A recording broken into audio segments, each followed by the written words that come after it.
This exceptional little critter here is a Leptopoma pellucidum, also known as an opalescent pendant snail.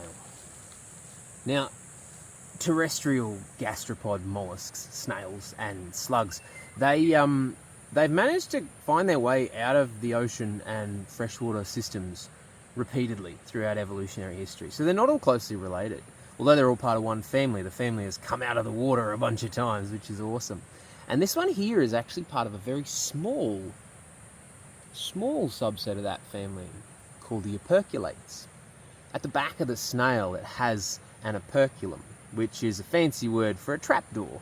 There's a bony disc, and that bony disc can actually be pulled in when it recedes into its shell to close it off. Which, I mean, in a rainforest, it might not always seem like that makes sense, but in a rainforest, it's not always wet. And this little guy here, his family came out of the ocean relatively recently, so high moisture content's kind of important to them, presumably. And having a way to seal that moisture inside the shell so it won't evaporate out on hot, dry days, probably really important.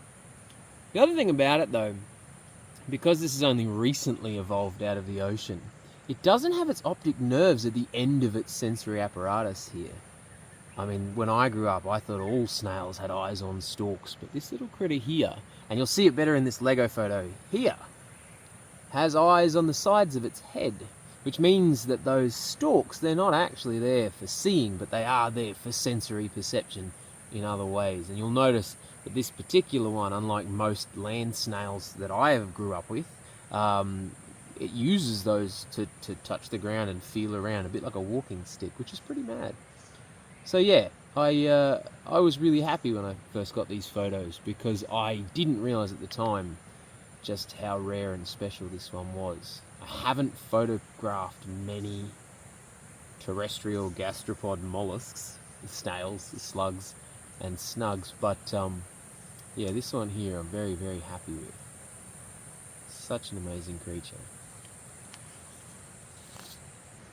Too small to eat, so you can save your garlic.